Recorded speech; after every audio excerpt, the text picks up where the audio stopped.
I'm about to blow a turn. Kind of bad. It's going to work out okay.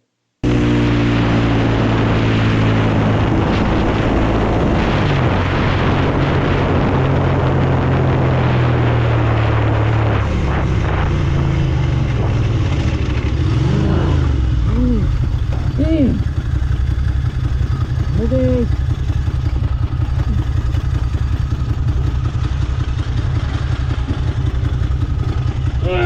Don't fall! Don't fall! Okay, I'm okay. I'm okay. I'm okay. I'm okay. I'm not okay.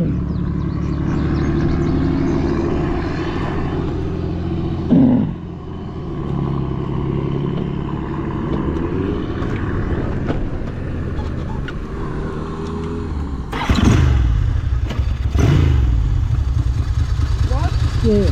Alright, nice save. That looks scary. Yeah, it was.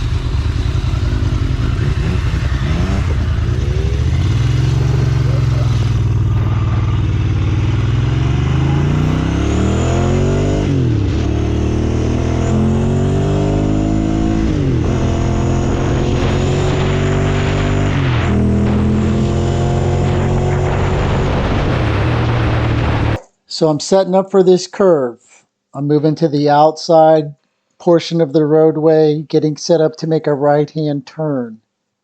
I've been through this turn before. It's not that big of a surprise. But what happens next is, so as I'm rounding this curve, I see this white truck at the stop sign. The white truck's not doing anything wrong. This is all me. This is target fixation. I see the truck. I'm on the brakes. I could still make this turn if I want to, but I can't stop looking at this truck. I'm on the brakes hard. The bike's fixing to buck me a little, and it's going to stand up a little. And that throws you to the outside edge, because when you apply brakes in a curve, the bike wants to stand up. So I'm still looking at the truck. I can't take my eyes off of it.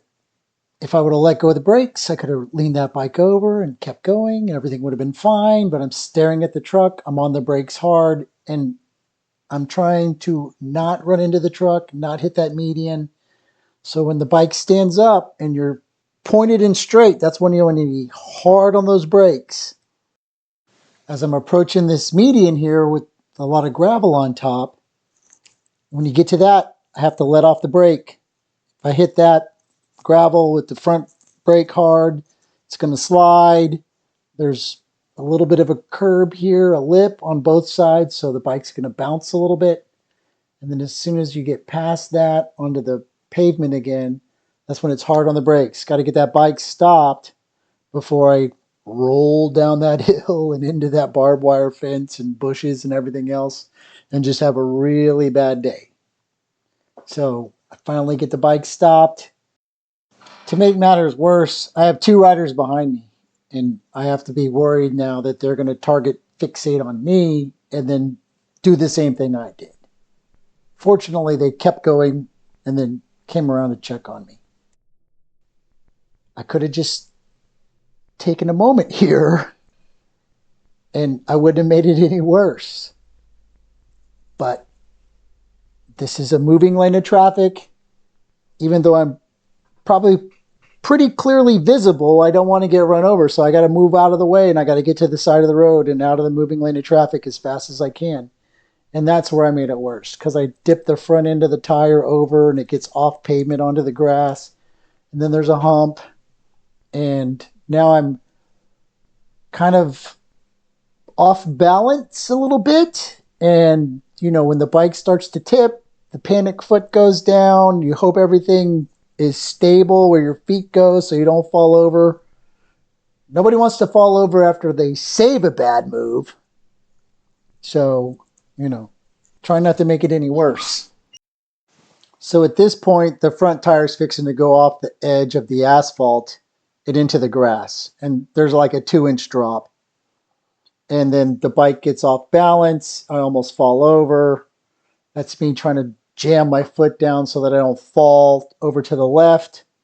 and I'm trying to back the bike up back onto the asphalt. I turn the bike off because I don't want to accidentally let go of the clutch and lurch forward and careen down that embankment into the fence. And so I'm reaching down right now and I'm grabbing onto the frame and I'm pushing back with my legs and trying to pull the bike back, but it won't come back up over that asphalt lip. So I'm going to have to turn the handlebars to the right, and that'll help the bike roll backwards and then roll back onto the asphalt roadway. And I will be clear of any further problems with this episode only. For this episode only. Let's get that bike backed up.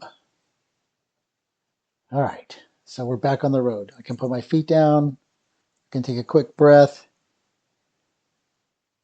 and then I probably should have waited a little bit longer before I got out of there, cleared my head a little bit more, but I'm going to clear my head down the road once I get rolling again. So I'm going to stop it here. We're going to replay it again, and we're going to walk through it again.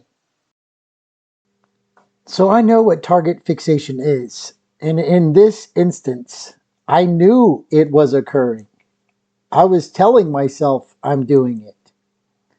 But I couldn't let go of that brake because I was panicking.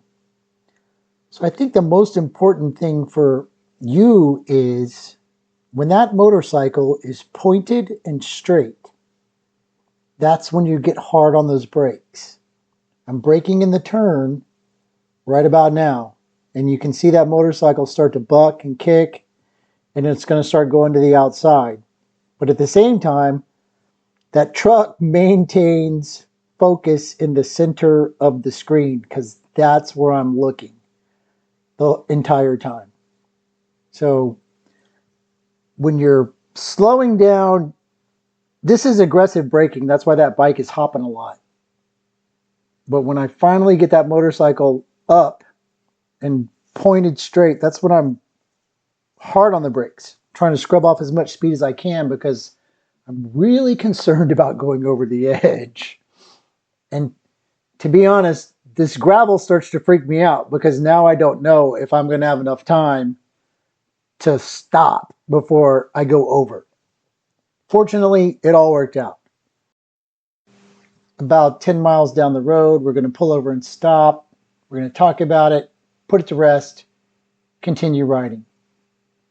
And then I'm going to have a catastrophic freak occurrence where the nut that holds the camshaft pulley onto the cam comes off. The pulley comes out. I lose the Woodruff key, and I'm only running on one cylinder. So my riding was over for the rest of the day. Had to get a trailer pickup, but that's all going to be in another video. So thanks for watching. Y'all take care. Ride safe. Keep the rubber on the road.